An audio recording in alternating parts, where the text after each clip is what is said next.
इंसाफ की इस आवाज़ को मध्यम करने की एक कोशिश कल फिर हुई। ये कोशिश नाकाम होगी क्योंकि तारीख़ का फ़ैसला अवाम करते हैं, तारीख़ करती है, अदालतें नहीं करती। पाकिस्तान की तारीख़ के बहुत से फ़ैसले हैं जहाँ बज़ाहिर जमहूरियत के लिए लड़ने वाला हारा। मौलवी तमीज़ुद्दीन का मुकदमा हमारे सामने है 1954-1955 का, जब उस असम्बली को 1954 में गैर कानूनी तौर पर तहलील किया गया। जब आइन बनने को था 2 दिन बाद असम्बली का सेशन था जिसमें आइन पाकिस्तान को मंजूर किया जाना था। 2 दिन पहले गवर्नर जनरल ने असम्बली तहलील कर दी। मामला अदालतों में गया। सिंध हाई कोर्ट में जस्टिस ऑर्चसन, जो एक अंग्रेज़ के ज़माने का जज मौजूद था, उसने इंसाफ किया और उसने कहा यह असम्बली की तहलील गलत थी। जब मामला फेडरल कोर्ट, सुप्रीम कोर्ट में आता है तो उसको बदल दिया जाता है अक्सर और कहा जाता है कि असम्बली की तहलील को हम नहीं छेड़ेंगे, और उस असेंबली की तहलील की वजह से पाकिस्तान दिहाइयों पीछे चला जाता है। उस दिन को आज दिन तक कहा जाता है पाकिस्तान में जमहूरियत के कत्ल का दिन।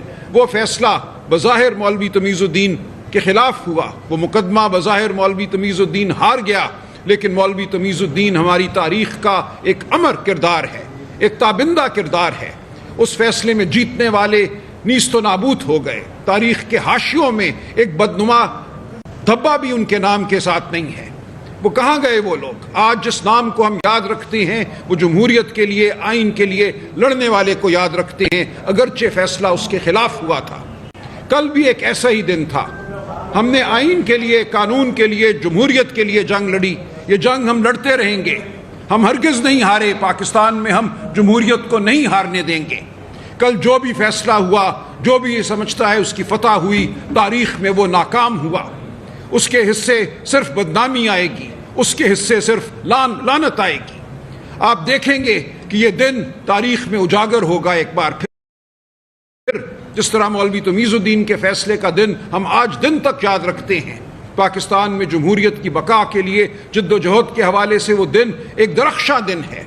कल का दिन भी याद रखा जाएगा कि जमहूरियत पर हमला हुआ, लेकिन जमहूरियत पसंदों ने, इंसान दोस्तों ने, गरीब दोस्तों ने अपनी तगो-दो ख़त्म नहीं की। हम जमहूरियत के लिए खड़े रहे और हम लड़ते रहे। इसीलिए आज हम आपके सामने हाजिर हुए हैं और हाजिर होते रहेंगे और पाकिस्तान के अवाम के सामने हाजिर होते रहेंगे।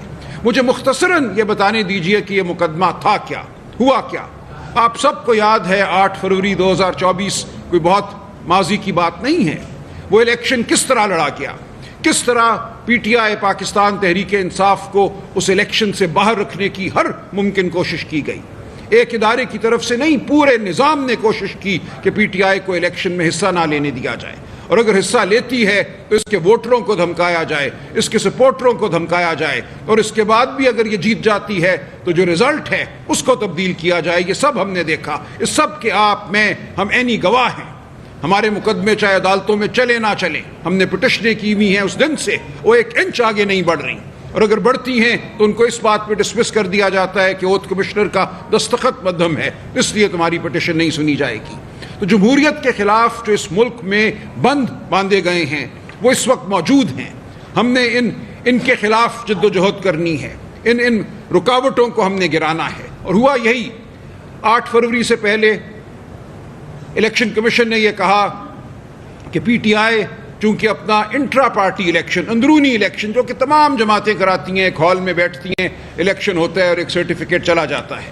पीटीआई ने एक बहुत बेहतर इलेक्शन कराया, उसको नहीं माना गया, और उसके नतीजे में यह कहा गया कि अब पीटीआई को न सिर्फ ये कि इलेक्शन सिंबल नहीं मिलेगा, इंतखाबी निशान नहीं मिलेगा, इससे बढ़कर पीटीआई को बतौर सियासी जमात तस्लीम ही नहीं किया जाएगा।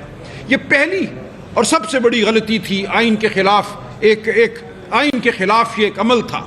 आइन पाकिस्तान ये कहता है कि किसी भी सियासी जमात के वजूद को ख़त्म नहीं किया जा सकता मा सवाए ये कि सुप्रीम कोर्ट में रेफरेंस हो और उस रेफरेंस में आप जमात को तहलील करें।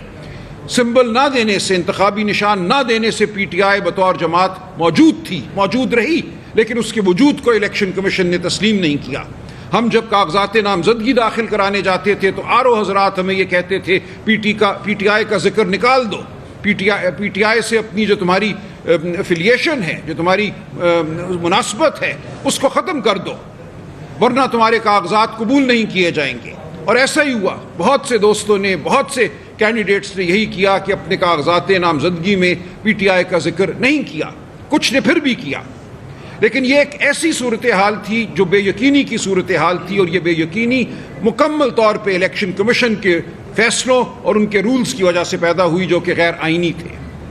اس کے بعد جب خواتین اور غیر مسلم دوستوں کی لسٹیں جمع کرانے کا مرحلہ آیا تو پھر یہی کہا گیا کہ ہم پی ٹی آئی کی جانب سے لسٹیں نہیں لیں گے۔ ہمیں ہائی کورٹ جانا پڑا یہاں پنجاب میں، اور عدالتوں سے فیصلے لے کر ہم نے پی ٹی آئی کی جانب سے خواتین اور غیر مسلموں کی مخصوص نشستوں کے لیے لسٹیں جمع کرائیں۔ یہ سب ہو جاتا ہے۔ پھر آپ نے دیکھا پشاور ہائی کورٹ ہمارے حق میں فیصلہ کرتا ہے۔ پشاور ہائی کورٹ یہ کہتا ہے کہ پی ٹی آئی جماعت ہے، پی ٹی آئی کو الیکشن سمبل بھی دو۔ اس کے بعد آنن فانن 2 دنوں میں 10 تاریخ کو پشاور ہائی کورٹ کا فیصلہ آتا ہے، 10 جنوری کو 11 کو پٹیشن دائر ہوتی ہے، اور 12 اور 13 کو 10 گھنٹے کی سنوائی کر کے فیصلہ دے دیا جاتا ہے کہ پی ٹی آئی سمبل کے قابل جماعت نہیں ہے، اس کو انتخابی نشان نہیں ملے گا۔ اور جو الیکشن کمیشن کے فیصلے تھے ان کے خلاف جب ہم ہائی کورٹ میں گئے، میں نے ذاتی طور پر پٹیشن دائر کی اور کہا یہ سب غیر آئینی ہیں۔ فارم 33 جس میں امیدوار کا نام اور اس کی پارٹی دی جاتی ہے، اس میں 14 جنوری کو ہم سب کو آزاد قرار دیا گیا، اس کے خلاف ہم عدالت میں گئے، عدالت نے ہمارا مقدمہ سننے سے انکار کر دیا۔ لاہور ہائی کورٹ نے کہا آپ الیکشن کمیشن جائیے۔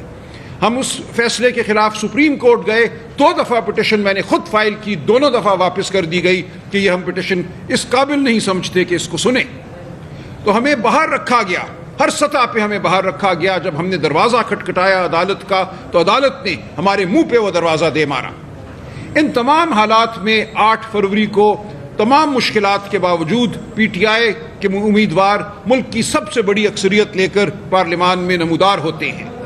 ہمیں یہ کہا گیا کہ آپ چونکہ آزاد ہیں اس لیے 3 دن میں آپ کو کوئی جماعت اب جوائن کرنا ہے، کسی جماعت میں شمولیت اختیار کرنی ہے، ہم آپ کو پی ٹی آئی نہیں مانتے۔ اس صورتحال کے ہوتے ہوئے ہمارے جو امیدوار تھے پی ٹی آئی کے، انہوں نے جبر کے تحت سنی اتحاد کونسل کے حوالے سے ایفیڈیوٹ جمع کرائے اور کہا کہ ہم سنی اتحاد کونسل جوائن کرتے ہیں۔ اور اس لیے یہ کیا گیا کہ 2018 کے الیکشن میں بلوچستان عوامی پارٹی کی کوئی نشست نہیں تھی کے پی اسمبلی میں، آزاد امیدواران نے اس پارٹی کو جوائن کیا اور اس کو نشستیں دی گئیں، مخصوص نشستیں خواتین کی اور غیر مسلموں کی بلوچستان عوامی پارٹی کو دی گئیں، اس کے باوجود کہ اس پارٹی نے الیکشن سے پہلے کوئی لسٹ جمع نہیں کرائی تھی۔ تو اس مثال کی بنیاد پر ہم نے بھی یہی کیا، سنی اتحاد کونسل جوائن کی، اور ہم نے کہا کہ اب ہمیں مخصوص نشستیں دی جائیں۔ ہمیں مخصوص نشستیں نہیں دی الیکشن کمیشن نے، اس کے خلاف ہم پشاور ہائی کورٹ گئے، پشاور ہائی کورٹ نے الیکشن کمیشن کا فیصلہ بحال رکھا، اس کے خلاف ہم سپریم کورٹ آئے، اور سپریم کورٹ نے 8 جولائی 2024 کو ایک تاریخی فیصلہ دیا جس میں 8 جج صاحبان کی اکثریت نے 13 ممبر بینچ میں یہ کہا کہ ہمیں حقیقت کا ادراک کرنا ہے۔ سن لیجئے یہ فیصلہ کیا تھا 12 جولائی 2024 کا جس کو کل رد کیا گیا ہے۔ یہ پاکستان کی تاریخ کا ایک اہم ترین فیصلہ تھا۔ میں عرض کروں پاکستان کی تاریخ میں صرف 2 فیصلے ایسے ہوئے ہیں جنہوں نے جبر کے خلاف حق کی، آئین کی حمایت کی ہے۔ باقی تمام فیصلے تب ہوتے ہیں جب جبر ختم ہو گیا ہوتا ہے، جابر چلا گیا ہوتا ہے، منظر سے ہٹ گیا ہوتا ہے، اس کے بعد ہمارا سپریم کورٹ آئین کا بہت تذکرہ کرتا ہے۔ لیکن صرف 2 فیصلے ہماری 78 سالہ تاریخ میں ایسے ہیں جہاں وہ فیصلہ دیا گیا جو جابر کے عزائم کے خلاف تھا۔ پہلا فیصلہ 1988 میں ہے، بے نظیر بھٹو ورسز دی پریزیڈنٹ۔ جولائی 1988 میں یہ فیصلہ آتا ہے۔ صدر ضیاء الحق ابھی حیات تھے، قابض تھے نظام پر۔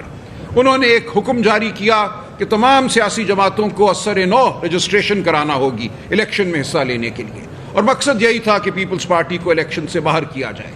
اس وقت کی سپریم کورٹ نے اس فیصلے کو رد کیا ضیاء الحق کے، اور کہا کہ آپ پیپلز پارٹی کو الیکشن سے باہر نہیں رکھ سکتے۔ یہ پہلا فیصلہ تھا پاکستان کی تاریخ کا جو جابر کے ہوتے ہوئے جبر کے خلاف دیا گیا۔ دوسرا فیصلہ 12 جولائی 2024 کو آیا۔